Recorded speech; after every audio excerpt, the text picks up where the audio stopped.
Dewan Perwakilan Rakyat Republik Indonesia secara resmi menyetujui penunjukan Adis Kadir sebagai Hakim Konstitusi Mahkamah Konstitusi yang berasal dari unsur DPR RI. Persetujuan tersebut diberikan dalam rapat paripurna DPR ke-12 masa persidangan 3 tahun sidang 2025-2026 yang dipimpin Wakil Ketua DPR Saan Mustopha Selasa 27 Januari 2026. Dalam forum paripurna, Saan Mustopha membacakan laporan Komisi 3 DPR sekaligus meminta persetujuan anggota Dewan atas perubahan usulan calon hakim MK dari DPR. Dengan keputusan tersebut, DPR sekaligus mencabut keputusan sebelumnya yang sempat menyetujui nama lain sebagai calon hakim MK. Wakil Ketua DPR Saan Mustopha dalam konferensi pers usai rapat paripurna memberikan penjelasan terkait keputusan DPR mengganti Innocentius Samsul sebagai Hakim Konstitusi usulan DPR RI dan menetapkan Adis Kadir sebagai penggantinya. Keputusan tersebut sebelumnya menimbulkan pertanyaan publik mengingat Innocentius Samsul sempat ditetapkan dalam rapat paripurna DPR. Menurut Saan, proses pencalonan Adis Kadir sebagai Hakim Konstitusi telah berjalan sesuai dengan mekanisme dan ketentuan yang berlaku di DPR, khususnya melalui Komisi 3 DPR RI.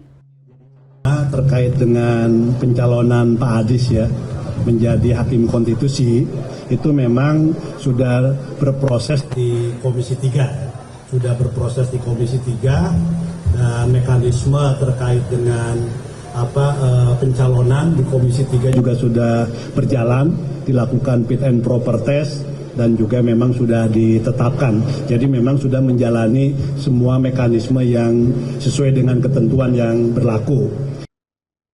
Terkait nasib Innocentius Samsul yang sebelumnya telah disetujui dalam paripurna DPR, Saan menegaskan bahwa yang bersangkutan tidak diberhentikan tanpa kejelasan, melainkan mendapatkan penugasan lain. Sementara itu menanggapi kekhawatiran publik soal potensi politisasi dan integritas Hakim Konstitusi yang berasal dari usulan DPR atau partai politik, Saan Mustopha menyebut kekhawatiran tersebut sebagai hal yang wajar mengingat adanya pengalaman buruk di masa lalu. Namun, Saan menekankan bahwa pengalaman tersebut justru menjadi pembelajaran penting bagi DPR dalam menetapkan Hakim Konstitusi ke depan. Menurut saya wajar, karena memang ada dua pengalaman sebelumnya. Tapi pengalaman dari 2 kali kejadian kasus di MK, saya yakin ini akan menjadi proses pembelajaran. Dan kita akan ambil hikmahnya dari 2 kejadian itu, sehingga yang kita tetapkan hari ini, insya Allah akan menjaga kredibilitasnya, menjaga integritasnya, dan akan mengedepankan profesionalismenya sebagai Hakim Konstitusi. Menurut Saan, kombinasi antara pengalaman akademik dan rekam jejak di bidang hukum menjadikan Adis Kadir sosok yang dinilai paling memadai untuk mengemban tugas sebagai Hakim Konstitusi.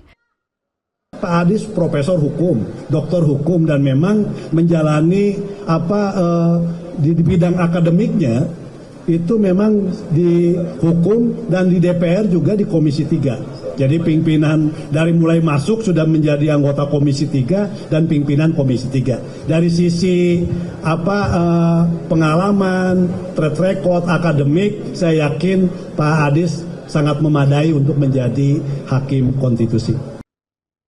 Dengan pengalaman di legislatif dan rekam jejak akademik di bidang hukum, pimpinan DPR yakin Adis Kadir akan menjalankan amanah dengan baik dan tidak menyimpang dari tugas pokok serta fungsi sebagai Hakim Konstitusi. Restu Wulandari, Ade Chandra, Mahendra Dewananta, Berita Nasional TV.